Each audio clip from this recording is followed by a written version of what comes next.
FPL family, welcome back. And in case you missed it, Premier League officially just now launched the fixtures for the rest of the season, which means it just got real. FPL is in the air, and our squads are officially on the clock. We got like 3 weeks left, I think, till season starts. And I don't know why, but I feel like I'm in an episode of The Office right now being interviewed. So for today's video, I'm going to be breaking down the 6 premium midfielders, because if you're like me, you're going to be spending a lot of money in the midfield. And this ain't Pokemon, you can't have them all. So who do you choose? I think all 6 of them are fantastic options. In fact, they get 2 thumbs up from the Don. I'm hoping the video today adds some depth and analysis to help ease our decision moving forward for these next 3 weeks. Now, it is important to note that 3 of these 6 midfielders will be blanking in Game Week 1. Now, there's going to be a lot of strategy with this, which we can talk about later. Are you going to free hit, wild card early, play with 9 and wait for the double game week? But no matter what you do, in my opinion, when you're paying £12 million for a midfielder, that is someone you're going to want for the rest of the season. So this video is going to be focusing kind of past Game Week 1, because I don't want you to decide who you want for the rest of the season based off of one game week alone. All right, this intro is way too long. This is not The Hobbit. Let's go ahead and jump into this. If you like this video, please hit that like and subscribe button. And then if you're interested in a mini league, please let me know down below. And let's go ahead and jump into this.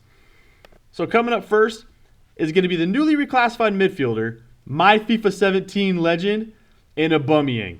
Now for me, he is super interesting because going from a forward to a midfielder takes his points per game from 5.7 to 6.4. He is Mr. Consistent. Over the past 5 years, he has failed to score less than 20 goals in league play. That goes down to 22, 22, 23, 32, and 25 goals each season. Those are wildly consistent numbers, which is exactly what I want from someone I'm paying $12 million for. Come in and week out and deliver. Now, I even tried to break it down to see what he was like with and without Arteta. He played in 18 matches both. He scored in 11 goals with and without. And he got the same amount of shots in the first 18 as he did in the last 18. This dude is the baby on every track. The exact same. And honestly, I love it. That's exactly what I want from my captain. Knowing what I'm going to get week in and week out. And let's not forget, his first match is against Fulham. That looks very tempting to captain him. But my problem with Aubameyang honestly doesn't rely with him. It's with Arsenal's attack. When I watched their matches last season, their midfield didn't create too many opportunities.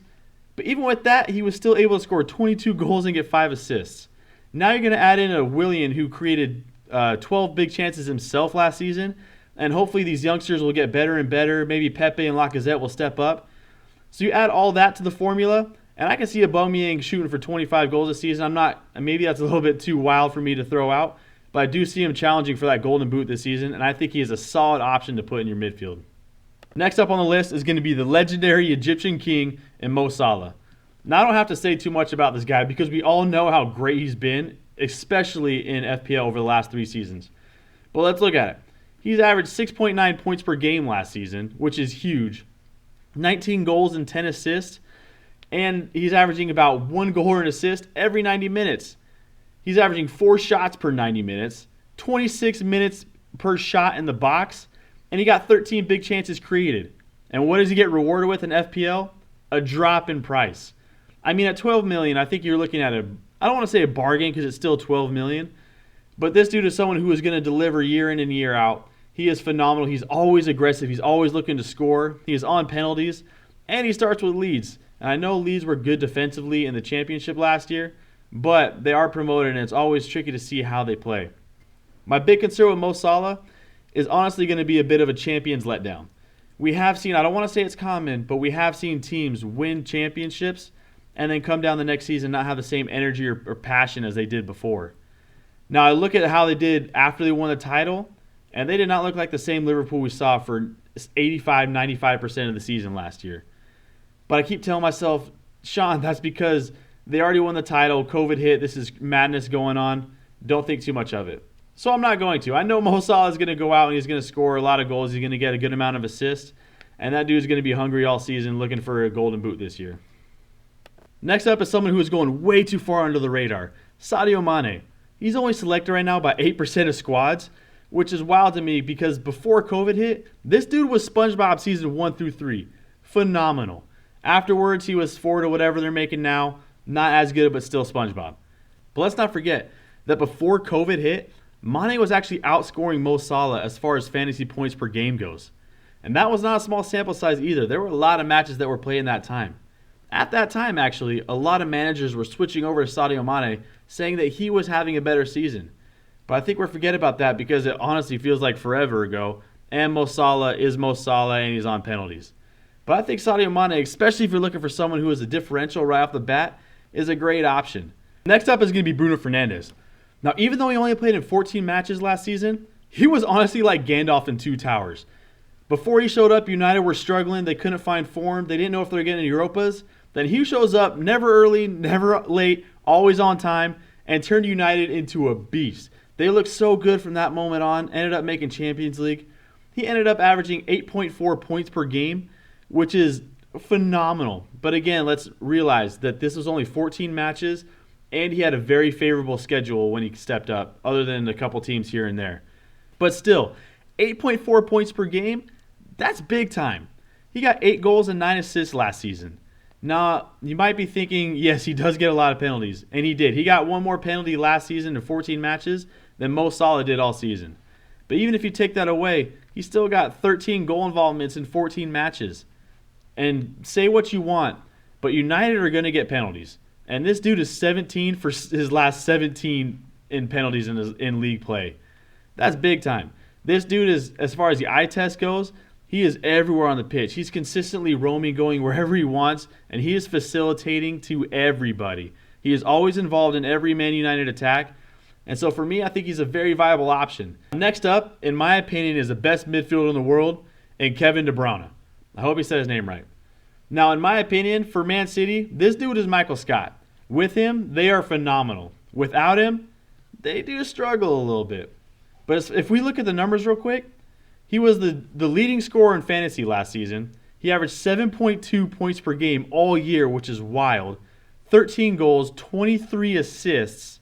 He averaged 1.06 goals per assist per 90. 3 shots per 90, which is a bit high, which is higher than I would think because he is known more as a facilitator, but he's still getting his shots off.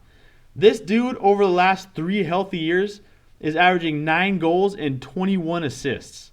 So he is doing it consistently. It's not just last season he did this. Now, as far as fantasy goes, he averaged 220 points per season over his last 3 healthy years, which is wild considering he's only started at 9.5 last season. Now, for the wild stat of the day, in my opinion, this dude created 33 big chances last season. That's more than Aubameyang, Salah, and Mane combined. Absolutely ludicrous numbers. He gets involved in everything, whether it's a counterattack, set pieces, corners, even penalties. Now again, let's see what happens when Aguero comes back, if Aguero takes the penalties again, which I assume he will. But even if Aguero does come back and take penalties again, I think this is still great news for KDB. Because Aguero is consistently making great runs, and those two work so well together, it'll only add to KDB's value, in my opinion. Last up on the list is going to be Raheem Sterling. Same price as KDB. Now, for most of the season, this dude honestly was a bit of a disappointment, but at the very end, this dude was phenomenal. He was the exact opposite of what Game of Thrones did. So for me personally, and I know I shouldn't, I kind of want to ignore the first 3 quarters of the season because of how phenomenally he played after play resumed. This dude was the MVP. He was making great runs off the ball, with the ball, getting his teammates involved. He was as dynamic as it gets. He is what I thought we were going to see at the beginning of the season. Now, all that being said, he still had a good season. He still ended with 20 goals and 6 assists, which, by the way, is the first season in 4 years to not have double-digit assists. But still, those are great numbers. He had more than 200 fantasy points. He averaged 6.2 points per game and getting off 3 shots per 90. So he was still able to do great things. He just wasn't able to put it together at the final third. So going forward this season, is he going to carry that momentum that he had at the end of the season, or is he going to kind of revert back to the up and down season he had? I think it's worth the risk to bring him in because if he plays like he played after play resumed, he is going to be phenomenal. And let's not forget, just like Mane, he's only 8% selected right now. So that was a breakdown of my top 6 premium midfielders. I made a few graphs here kind of detailing some of the stats that I left. Screenshot it if you want and use it going into your decision in the next few weeks. Hopefully you enjoyed this video. If you did, please hit that like and subscribe button. and make sure you go out and try to make someone smile today. Have a great day. Don out.